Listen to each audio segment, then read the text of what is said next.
مختصر مسجد اقصی کی فضیلت میں آپ کو بتاتا چلوں. سب سے پہلے میرا آپ سے ایک سوال ہے، مسجد اقصی کے بارے میں ہم اور آپ کیا جانتے ہیں؟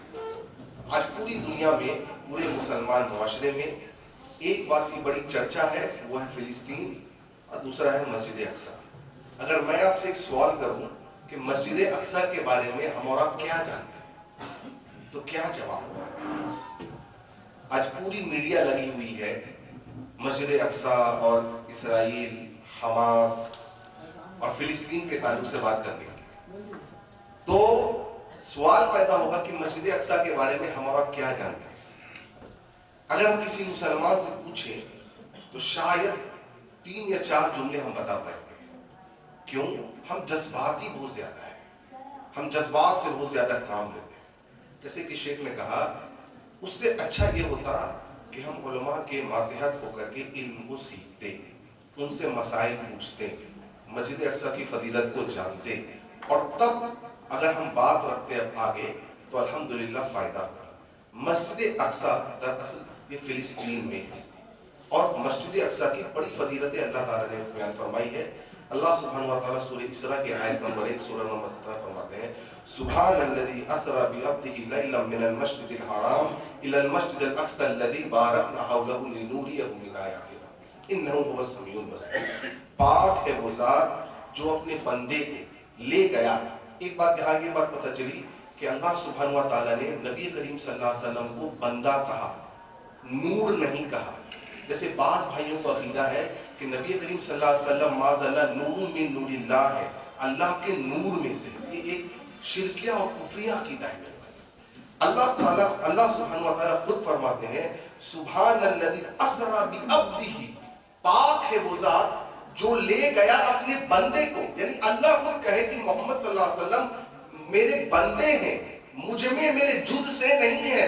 تو جو یہ عقیدہ رکھتا ہے کہ محمد صلی اللہ علیہ وسلم نور من نور اللہ ہے، اللہ کے جز میں سے ہے، یہ بدترین عقیدہ ہے اور شرک اور کفر عقیدہ. اسے توبہ کرنا چاہیے. پہلی بات، لے گیا کہاں سے؟ مسجد حرم سے مسجد اقصی. بڑی فضیلت ہے مسجد اقصی کی میرے بھائی. اللہ کے نبی صلی اللہ علیہ وسلم صحابی ابو ذر غفاری فرماتے ہیں رضی اللہ عنہ کہ ایک مرتبہ ہم نبی کریم صلی اللہ علیہ وسلم کی مجلس میں بیٹھے ہوئے تھے، ہم صحابہ، اور ہم آپس میں گفتگو کر رہے تھے. بڑی پیاری گفتگو ہوتی تھی صحابہ کی. کیا گفتگو کر رہے تھے بھائی؟ کہ بھائی یہ مسجد نبوی فضیلت والی ہے یا مسجد اقصی زیادہ فضیلت والی ہے؟ تو اللہ کے نبی صلی اللہ علیہ وسلم نے فرمایا کہ میری مسجد یعنی مسجد حاضہ، اس مسجد نبوی میں ایک ٹائم کی نماز پڑھنا مسجد اقصی کے بالمقابل میں 4 گنا زیادہ ثواب رکھتا ہے. ٹھیک، اسے پتہ یہ چلا کہ مسجد نبوی میں اگر کوئی شخص ایک وقت کی نماز پڑھتا ہے تو اس کو 1000 بار زیادہ ثواب ملتا ہے کہیں دوسری مسجد میں پڑھے. یعنی اگر ہم 1000 بار ظہر پڑھیں گے یہاں پٹنہ میں، اور کوئی آدمی مسجد نبوی میں 1 ظہر پڑھے گا، الحمدللہ اس کو 1000 کا ثواب ملے. سوچیے آپ نے فرمایا، اور مسجد اقصی میں 250 یعنی ایک ٹائم کی نماز جو ہے دوسرے مسجد کے مقابل اگر آپ پڑھیں گے 250 مرتبہ تو مسجد اقصی میں ایک ہے. یعنی کتنی فضیلت ہے سوچیے. اللہ کے رسول فرماتے صلی اللہ علیہ وسلم عنقریب ایک وقت ایسا آ جائے گا کہ مسجد اقصی کے نزدیک اگر کسی کو ایک گھوڑے کی رسی کے برابر بھی اگر جگہ مل جائے، ایک گھوڑے کے رسی کے برابر بھی اگر مسجد اقصی کے قریب اس کو جگہ مل جائے جہاں سے وہ مسجد اقصی کو دیکھ سکتا، کیا آپ نے فرمایا؟ جہاں سے دیکھ سکتا ہو، اگر اتنی بھی جگہ زمین مل جائے، آپ نے فرمایا یہ تھوڑی سی جگہ پوری دنیا سے بہتر مل جائے. اسی لیے یہ مسجد اقصی، یہ فلسطین جو ہے، اس کے آس پاس کی جگہ کو اللہ نے فرمایا کہ بڑی برکتیں اس میں، اور انبیاء کا مسکن رہا ہے. یعنی انبیاء یہاں رہتے تھے، پیدا ہوئے. کئی سارے انبیاء کی وہاں قبر بھی ہے، جس میں حضرت موسیٰ علیہ السلام کی وہاں قبر موجود ہے. لمبا واقعہ بخاری کی حدیث ہے کہ جب ملک الموت موسیٰ علیہ السلام کی روح کو قبض کرنے آئے تھے تو بڑی سٹرونگ آدمی تھے، ایسا زور کم مارا تھا کہ واپس چلے گئے ملک الموت، جا کے اللہ تعالیٰ کو کہہ رہے کہ کس کے پاس آپ نے بھیج دیا تھا، بڑا سٹرونگ آدمی تھا. تو اللہ نے کہا کہ جا کے کہو اس کو کہ وہ بیل کے جسم پر، گائے کے جسم پر ہاتھ رکھے، جتنے ہاتھ میں اس کے بال آ جائے اتنی سال وہ زندہ رہے. ملک الموت آ گئے، کہہ دیا یہ بات کہ بھائی ایسی سی بات ہے. تو حضرت موسیٰ نے کہا بھائی تب بھی مرنا ہے، آج بھی مرنا ہے. تو حضرت موسیٰ نے کہا اے اللہ اس مسجد کے ایک اینٹ کے بعد میری موت دینا. دیکھیے کتنی فضیلت کی جگہ ہے. یعنی انبیاء اگر موت بھی چاہ رہے ہیں تو اسی کے قریب چاہ رہے ہیں. اس لیے بہت زیادہ فضیلتیں حدیث میں مسجد اقصیٰ کے تعلق سے آئی ہیں. لہٰذا ہم سب کو ان فضیلتوں کو جاننا. ایک اور فضیلت میں بتاتا چلوں. اللہ کے رسول فرماتے ہیں لا تشد الرحال الا الى ثلاثه مساجد. 3 مساجد کے علاوہ کہیں اور سفر کرنا عبادت کی غرض سے جائز اور درست نہیں ہے. آپ نے فرمایا مسجدی ھذا یعنی یہ میری مسجد یعنی مسجد نبوی، والمسجد الحرام اور خانہ کعبہ، والمسجد الاقصی اور مسجد اقصی.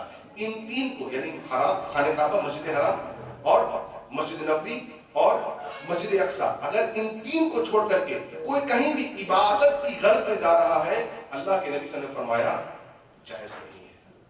مطلب اگر کوئی آدمی کہیں بھی جائے کسی دربار میں، آج کل لوگ درگاہوں پہ جاتے ہیں، بڑے بڑے دیکھیں بس بک کی جاتے ہیں، یہ جائز نہیں ہے. حدیث کی روشنی میں جائز نہیں ہے. آپ اجمیر جائیں کہیں بھی جائیں، حدیث کی روشنی میں عبادت کی غرض سے سفر کرنا صرف 3 جگہ ہے: خانہ کعبہ، مسجد نبوی اور تیسرا ہے مسجد اقصی. حضرت سلیمان علیہ السلام اللہ کے نبی فرماتے ہیں، ابن ماجہ کی حدیث نمبر 140 ہے، اللہ کے نبی صلی اللہ علیہ وسلم نے فرمایا حضرت سلیمان علیہ السلام جب مسجد اقصی کی تعمیر کر کے 3 دعائیں کی اللہ سے.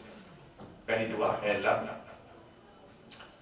ایسی فیصلہ کی قوت عطا کر جو تیرے فیصلے کے مطابق ہو. It should be according to your wish.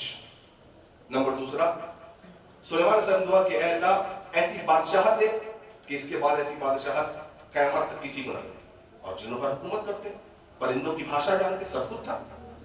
تیسری دعا جو کہ حضرت سلیمان نے کی، اے اللہ اس مسجد اقصی میں جو نماز پڑھنے کے لیے آئے، نماز پڑھنے کے لیے آئے، اے اللہ اس کے گناہوں کو ایسے معاف کر دے کہ گویا جیسے وہ آج ماں کے پیٹ سے نکلا. اللہ اکبر، کتنی فضیلت ہے. دیکھیے یعنی اگر کوئی آدمی مسجد اقصی میں نماز پڑھ لیتا ہے، نبی کریم صلی اللہ علیہ وسلم فرماتے ہیں گویا وہ ایسا ہو گیا ہے جیسے ماں کے پیٹ سے نکلا ہو. اور ماں کے پیٹ سے جب بچہ نکلتا تو ہم جانتے ہیں کہ معصوم ہوتا ہے، اس پہ کوئی گناہ نہیں ہوتا ہے.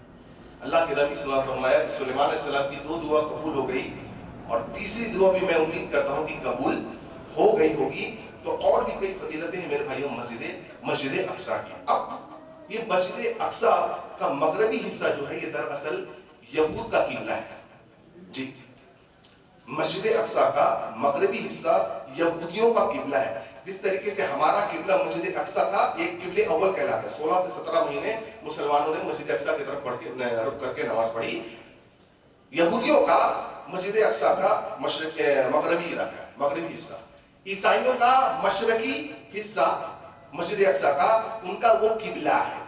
دراصل یہ یہودی مسجد اقصی پر قابض نہیں ہونا چاہتے، ایسا نہیں ہے. وہ مسجد اقصی کو ڈھا دینا چاہتے ہیں، مسجد اقصی کو توڑ دینا چاہتے ہیں. اور مسجد اقصی کے اندر ان کے عقیدے کے مطابق ہیکل سلیمانی ہے، اور جب وہ مسجد اقصی کو توڑ دیں گے، ڈھا دیں گے، تو ہیکل سلیمانی کو وہ بنائیں گے، اور تابوت سکینہ بھی ان کے عقیدے کے مطابق وہاں ہے. تو یہ ان کا ایجنڈا ہے جس ایجنڈے کے تحت وہ کام کر رہے ہیں. اب ہمارے یہاں بہت سارے ایسے مسلمان ہیں جو نوجوان ماشاءاللہ بڑے، میں نے کہا، جذباتی ہو جاتے ہیں، اور جذبات ہو کر کے وہ یہ کہہ رہے ہیں کہ اتنا ظلم ہو رہا ہے فلسطین میں، اتنا ظلم ہو رہا ہے غازہ میں، وغیرہ وغیرہ. اتنے جذباتی جوان کیا کہہ رہے ہیں کہ بھائی یہ مسلمان حکمران کو گالیاں دے رہے ہیں، اور کیا کہہ رہے ہیں یہ مسلمان حکمران جہاد کے لیے کیوں اعلان کرتے. اور یہ کہہ رہے ہیں، ان میں سے بعض سے میں نے ملا ہوں، انہوں نے کہا کہ یہ سعودی عرب جو ہے نا یہ بالکل نپنسک ہے، یہ فلاں کچھ نہیں جانتا. کیسی عجیب باتیں ہیں، یہ ایسی باتیں ہیں جو جذباتی ہیں. کیا علماء نہیں جانتے؟ کیا وہاں کے بڑے بڑے بیٹھے بیٹھے مفتیان کرام نہیں جانتے؟ آپ کو کیا لگتا ہے سعودی عرب پہ ہم بعد میں بات کریں، ملک سلمان کیسا ہے، فلاں کیسا ہے، ہم کیسے، واللہ ہم کیسے. ابھی کچھ پہلے بھی شیخ کہہ رہے تھے ہم میں سے کتنے لوگ فجر کی نماز پڑھتے ہیں. چلیے اگر میں ایک بات پوچھوں، فجر کی نماز 8-9 بجے والا نہیں بھائی، فجر کی نماز فجر والا 4 بجے والا ہے. ابھی ٹائم چل رہا ہے 5 بجے، 5:15 بجے. کتنے لوگ پڑھتے ہیں؟ اگر میں کہوں کہ اس وقت 1000 مسلمان ہیں دنیا میں، تو شاید اگر میں غلط نہ ہوں تو 90% مسلمان ایسے ہیں جو فجر کی نماز نہیں پڑھتے ہیں۔ کتنے لوگ ایسے ہیں جو آج آخری بدھ منا رہے ہیں، کہاں سے آئے ہیں؟ کتنے لوگ ایسے ہیں جو کڑے دھاگے چھلے تعویذ باندھ رہے ہیں، کہاں سے آئے ہیں؟ کتنے لوگ ایسے ہیں جن کا عقیدہ یہ ہے کہ اگر گھر کے باہر گھوڑے کے نال کو ٹانگ دیا جائے، اپنی گاڑیوں میں کالے کالے جوتے ٹانگ دیے جائیں تو اس سے انسان جو ہے بچ جاتا ہے، نظر نہیں لگتی ہے۔ جو قوم شرک اور کفر اور بدعات میں مبتلا ہو، اللہ اس قوم کو جہاد کی توفیق دے گا۔ ذرا سوچیے کون جہاد کرتا ہے؟ یہ نوجوانوں میں بہت بڑی غلط فہمی ہے۔ جہاد کون کرے گا؟ صحابہ کرتے تھے، اور سارے کے سارے صحابہ موحد تھے۔ جب تک قوم توحید پر نہیں آئے گی، جب تک قوم میں ایمان نہیں جاگے گا، وہ ایمان جو اللہ کو مطلوب ہے، جب تک وہ ایمان نوجوانوں میں نہیں آئے گا، امت میں نہیں آئے گا، اللہ تعالیٰ جہاد کی توفیق نہیں دے گا۔ صحابہ کرتے تھے کیونکہ موحد تھے۔ اور بعض لوگ کہہ رہے ہیں کہ ایران آج بہت اچھا ہے، ایرانی شیعہ بہت اچھے ہیں۔ کتنی عجیب بات ہے! اگر میں آپ کی ماں کو گالی دوں، آپ کی ماں کو گالی دوں، میں کیسا آدمی؟ مجھے بتائیے آپ، میں آپ کو سوال کر رہا ہوں، میں آپ کی ماں کو گالی دیتا، آپ کی ماں جنتی نہیں ہے؟ آپ کی ماں دنیا کی سب سے پاک باز عورت بھی نہیں، میری ماں ہے۔ ہم نہیں جانتے ہیں کہ کون جنتی ہے کون جہنمی سوائے صحابہ کے۔ سارے کے سارے صحابہ جنتی، سارے کے سارے صحابیات جنتی۔ سوال میرا ہے کہ میں آپ کی ماں کو گالی دوں، میں کیسا آدمی ہوں؟ جواب بتائیے مجھے، جواب دیجیے۔ میں آپ کی ماں کو گالی دوں، میں آدمی کیسا ہوں؟ آپ کہیں گے آپ بڑے کمزور آدمی ہیں، بہت برے آدمی ہیں آپ۔ میں کہوں گا جو مومنوں کی ماں کو کہے کہ وہ زانیہ ہے معاذ حضرت عائشہ رضی اللہ عنہ، یہ ایرانی شیعہ نہیں کہتے؟ کون نہیں جانتا یہ بات؟ اگر نہیں جانتے ہیں تو جانیے اور اپنے عقل کی کھڑکیوں کو کھولیے کہ یہ ایرانی شیعہ یہ کہتے ہیں کہ معاذ اللہ ثم معاذ اللہ، جس کی برات کا اعلان اللہ رب العالمین قرآن میں کرے گا۔ سورہ نور کی آیتیں پڑھیے، اور قیامت تک کوئی حافظ نہیں ہوگا جب تک ان آیتوں کی تلاوت نہ کرے، جس کے بارے میں رب کہے کہ یہ مومنوں کی ماں ہے، یہ پاک باز ہے۔ کوئی آج کا ٹام نکر غیرہ ندو خیرہ کی کہے کہ ہم جب خانہ کعبہ پر قابض ہوں گے، اور قیامت کی صبح تک انشاءاللہ ایسا نہیں ہوگا، انشاءاللہ ہم خانہ کعبہ پر قابض ہوں گے، اور قابض ہونے کے بعد ہم عائشہ کی قبر کو پھاڑیں گے۔ اللہ اکبر کبیرہ، بولو عائشہ کی قبر کو ہم پھاڑیں گے، سولی پر لٹکائیں گے خانہ کعبہ کے سامنے، اور زانیہ پر جو حد جاری ہوتی ہے، یہ ظالم کہتے ہیں ہم ان پر حد جاری کریں گے۔ اور لوگ کہہ رہے ہیں، آج ہمارا نوجوان کہہ رہے ہیں بہت اچھا ہے، کم سے کم ایران آگے آتا ہے۔ اِنَّ لِلَّهِ وَإِنَّ إِلَيْهِ رَاجِعُونَ۔ تیری ماں کو کوئی گالی دے تو وہ سب سے برا آدمی، مومنوں کی ماں کو، محمد رسول اللہ کی پیاری بیوی کو کوئی گالی دے، تیرے کان پر جو نہیں رہی۔ پتا کیا چلا؟ اس میڈیا سے ہم آج پربھاوت ہو گئے ہیں جو میڈیا پکی ہوئی ہے۔ سعودی عرب میں یہ ہو رہا ہے، سعودی عرب کیوں نہیں آ گیا تھا؟ ٹرکی کیوں نہیں آ گیا تھا صاحب؟ ٹرکی کیوں نہیں آ گیا تھا؟ نمبر 1 مسلم country, powerful Turkey, second Pakistan, کیوں نہیں آتا آگے؟ سعودی عرب کیوں؟ کیا جانتے ہیں آپ سعودی عرب کے بارے میں؟ محلے کا پولیٹکس، میں ہمیشہ یہ بات کہتا ہوں، محلے کی پولیٹکس لوگ نہیں سمجھتے واللہ، اور انٹرنیشنل پولیٹکس کی بات کریں گے۔ دیکھیے عقل کی خرابی، دیکھیے آپ محلے کی پولیٹکس نہیں سمجھ میں آتا، اور بات ہوگی انٹرنیشنل پولیٹکس، کیوں نہیں انویٹ کر رہا ہے؟ آپ کیا کر رہے ہیں؟ آج تک ابھی نا یہ حالات ہوئے 2 مہینے سے، اس سے پہلے اب تک آپ کو نہیں پتا ہے سعودی عرب کے بجٹ کا ایک حصہ آج سے نہیں، ایک زمانے سے سعودی نے غزہ کے لیے رکھا ہے، فلسطینیوں کے لیے رکھا ہے۔ آپ کو پتا ہے نہیں پتا؟ 30 ملین سعودی ریال، 1 ملین کتنا ہوتا ہے؟